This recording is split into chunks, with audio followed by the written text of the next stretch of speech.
Pontos positivos e pontos negativos do programa de ensino integral.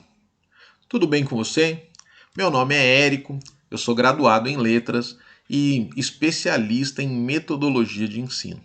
Eu quero trazer aqui para você os principais pontos positivos e negativos do programa PEI, segundo a minha opinião, tá bom? Segundo aquilo que eu vejo, aquilo que eu conheço, tá? Não quer dizer que seja uma realidade do ponto de vista que seja para todo mundo igual, tá bom?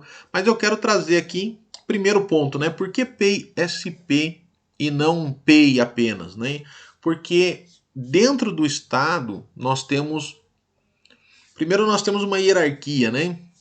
Então nós temos lá a BNCC, nós temos o Plano Nacional de Educação, nós temos os PCNs, enfim.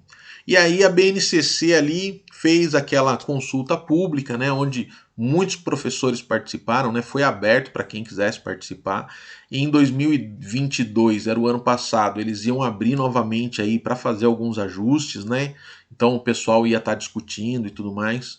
É o que está acontecendo agora, né, no governo federal. Eles estão lá voltando a discutir algumas questões, como estava previsto nos cronogramas anteriores e tudo mais. Então, nada de novo, né? Às vezes vem aí como algo de quem é contra, de quem é a favor, vamos discutir isso de novo e tal, como se fosse algo não programado. Mas não, estava programado desde a criação da BNCC, que em 2022, a partir de 2022 ali, teríamos então que nos reunir novamente, sociedade, as pessoas, né, que são responsáveis dentro do governo por isso, elas fariam aí uma nova consulta e faria aí alguns ajustes, tá bom? Então a gente já sabe como é que é. E aí o currículo é formado, né, o currículo de cada estado é formado com base na BNCC. Então, nós trabalhamos aqui com o currículo paulista, tá bom? E é por isso que eu não abri, né, PEI para todos os estados, né? PEI com foco em São Paulo, que é onde eu tô, é onde eu trabalho, é o que eu consigo estudar ali sem muitas dificuldades. Apesar de que eu poderia fazer algo mais ambicioso aí, buscar compreender o Brasil inteiro aí, cada estado, cada currículo, enfim. Para mim não seria muito difícil não. Porém, os meus conteúdos ficariam aí meio dispersos, tá bom? Se você é de outro estado, seja bem-vindo aqui, né? Mas aí eu vou falar a respeito da minha realidade, tá bom? Então, pontos positivos e os pontos negativos, eu posso dizer para você que os pontos positivos e os pontos negativos são o contraponto um do outro. Ou seja, se eu disser que no ponto positivo é bom porque os alunos estão mais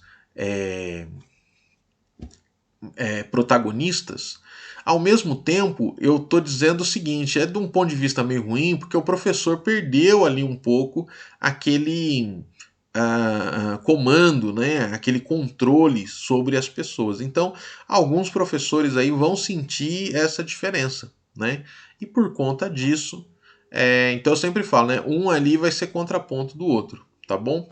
Então, primeira questão aí de pontos positivos que eu vi, que eu aprovo, que eu gosto de trabalhar, é a questão do protagonismo juvenil.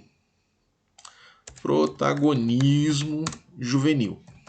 Juvenil, o protagonismo juvenil, ele a partir dos jovens, né? Então o que, que acontece? Ali o nosso aluno ele vai criando esse protagonismo, ele não se torna protagonista de um dia para o outro, né? E quem que vai dar esse protagonismo juvenil para a juventude? É o protagonista sênior, né? Então, protagonismo protagonismo sênior. Certo? Então, primeiro que eu acho assim excelente é que o professor, então, de forma geral, assim eu também, né? A gente deixa de gerar problemas, de fazer parte do problema. A gente deixa de denunciar problemas. O que nós fazemos agora? Nós solucionamos os problemas. Mudou, né? Então, por um lado, eu preciso ser o quê? Eu preciso ser ativo. Para quê? O juvenil seria o passivo, então ele seria aquele que só receberia as informações de como ser um protagonista? Não, ele também é ativo, ou seja, o protagonismo sênior do professor, estando ali ativo, né, tendo o que a gente chama aí de intencionalidade. Intencionalidade, ou seja, eu tenho intenção de fazer algo e eu, como protagonista sênior, eu tenho intenção de solucionar aqueles problemas, eu vou lá e ativo o meu estudante e ele passa a ser então um protagonista juvenil. O que ele vai fazer? Né? O protagonista juvenil. Ele vai solucionar problemas. Quando um aluno chega para mim e ele diz assim, professor, mas eu peguei aqui sei lá, uma atividade, e essa atividade está apagada, professor, não consigo entender direito. Eu olho para ele e falo assim, o que é que você vai fazer sobre isso? Aí ele olha e fala assim, eu queria que o senhor me desse uma outra folha. Você já pensou em olhar para o do seu amigo e ver se o dele está legível? Porque só você que falou que o seu está apagado. Dá uma olhada aí no do amigo. O do amigo está legível. Então pega a canetinha e escreve lá onde está meio apagado. Né? E aí, o que eu estou fazendo? Eu estou dando a autonomia para ele. Eu estou ensinando ele a olhar para o lado e ver se ali tem a informação que ele precisa. E isso eu vou fazer em todas as coisas, né? Às vezes eu vou chegar para ele e vou falar assim: e aí, o que você está lendo?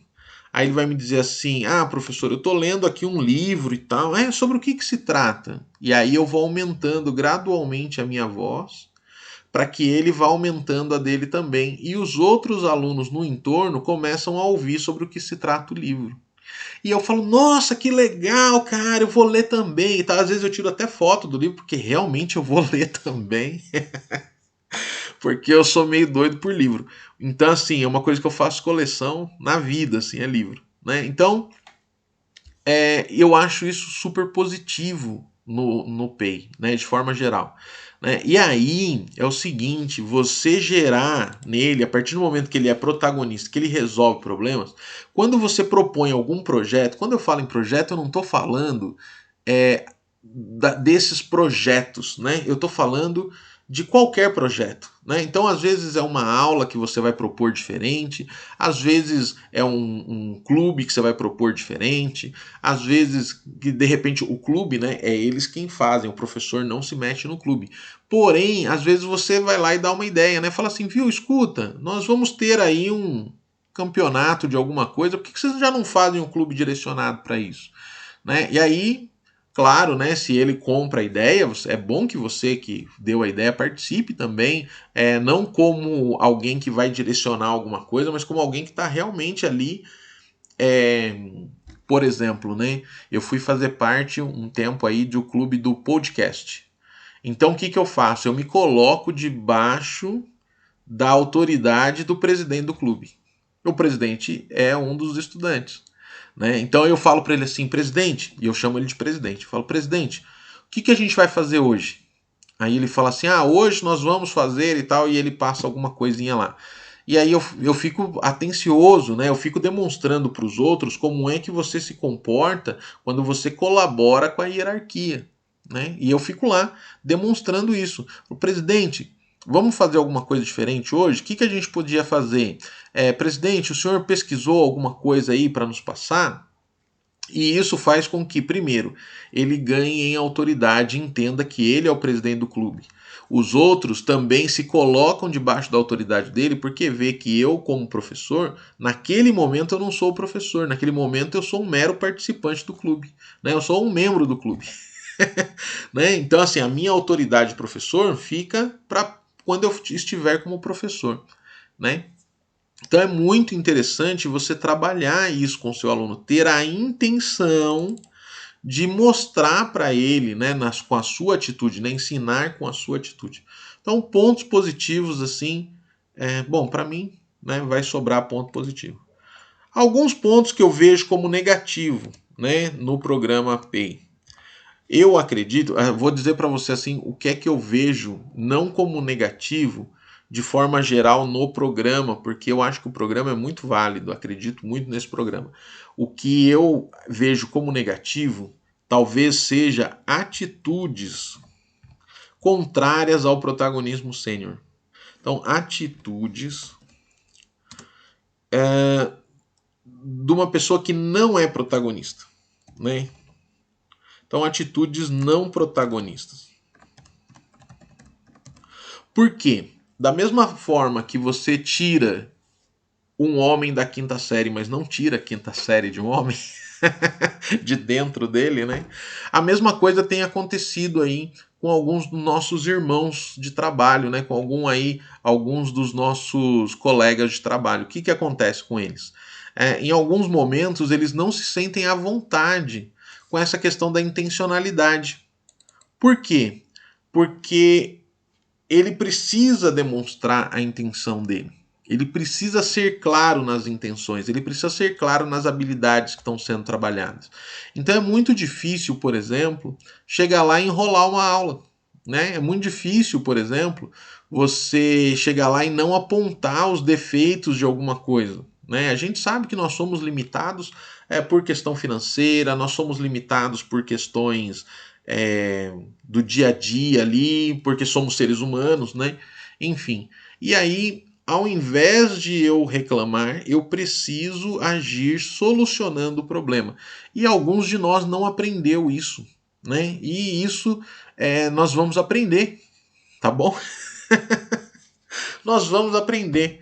Não tem outro jeito. Né? E aí eu espero que você aprenda um pouquinho comigo, eu aprenda um pouquinho com você e a gente vai aprendendo juntos, assim como eu faço lá com os meus estudantes, né?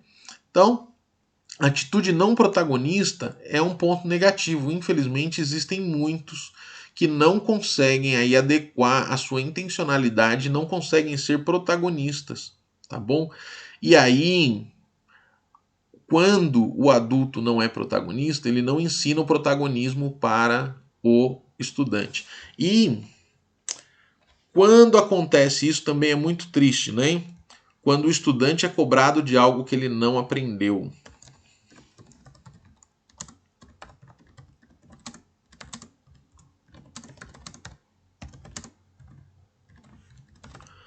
O que isso significa, né? O estudante sendo cobrado de algo que ele não aprendeu. Acontece assim. Por exemplo, eu chego lá e falo assim, mas você já devia saber disso. Como é que você ainda não sabe? Você tá, sei lá, no oitavo, eu falo isso com meu filho, né? Você já tá no 8º ano, como é que você não sabe e tal?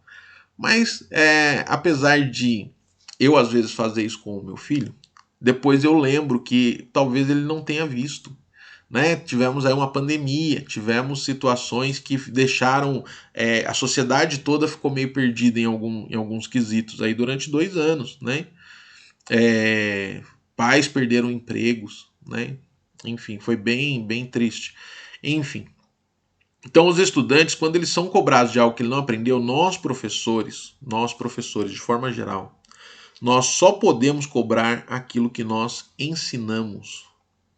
Tá bom? Então, por exemplo, eu quero cobrar do meu aluno que ele seja mais protagonista. Eu preciso ensinar para esse aluno primeiro. Não importa o que acontece nas outras matérias, tá bom? Outra matéria, outra matéria. Importa você. Você ensinou protagonismo para o seu estudante, então você vai cobrar protagonismo dele. Você ensinou para ele que ele precisa ter educação, então você vai cobrar a educação dele. Você ensinou que ele precisa pedir licença para sair da sala e licença para entrar na sala, você vai cobrar isso dele. Se você não ensinou, não cobre.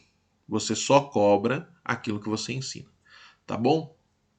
E detalhe, por que isso, né? Porque primeiro você ensina, aí você verifica se ele aprendeu, e aí se ele entendeu, você vai fazer com que ele coloque em prática. E aí você começa a cobrar. Senão, você vai cobrar algo que ele não aprendeu e você vai dizer que outra pessoa deveria ter dado para ele essa coisa. E aí você não está agindo como um protagonista sênior. Tá bom? Então, é muito importante isso. Eu tenho aí talvez a possibilidade de fazer um vídeo 2 sobre pontos positivos e pontos negativos. Para você, o que tem sido positivo e o que tem sido negativo no momento que você entrou na PEN, né? Se você já saiu, né, eu não sei nem se seria bom muito assim, comenta em off com a gente, tá bom? Mas se você ainda tá lá, tá participando, quais são os pontos positivos que você tem visto? Coloca aí nos comentários, tá bom? Eu vou saber que você viu esse vídeo aí até o final.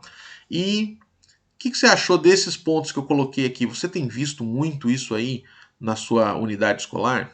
Me conta aí como é que tá, tá bom? Beijo no seu coração, lembrando que eu preciso muito da sua ajuda, tá bom? Claro, né? Se você quiser enviar um Pix para nós, para a gente melhorar o canal, melhorar a qualidade, enfim, fica à vontade, tá bom? Mas não é sobre isso o meu pedido de ajuda. O meu pedido de ajuda para você, aí na descrição, nós temos que chegar a 1.000 inscritos, para que esses 1.000 inscritos me deem a possibilidade de fazer vídeo ao vivo, tá bom? Hoje o YouTube não me libera para fazer vídeo ao vivo, porque eu não tenho 1.000 inscritos, tá bom? Então faça isso por mim, vai ser ótimo. Tá bom? Se você gosta desse conteúdo, deixa o seu joinha. O joinha faz com que mais pessoas assistam, a possibilidade de que mais pessoas também se inscrevam, né? Manda aí para todos os seus amigos professores para que eles se inscrevam. Pede lá uma ajuda. Fala, ó, você não precisa, neste momento, você não precisa nem ver o vídeo todo.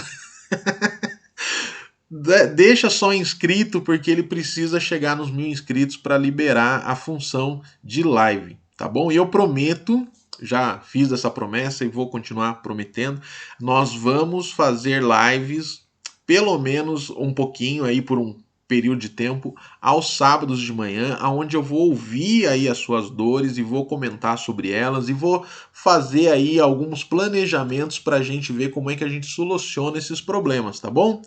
Então, você vai estar comigo aos sábados fazendo live de manhã, mas para isso eu preciso de 1.000 inscritos, tá bom? Beijo no seu coração, até a próxima, até mais.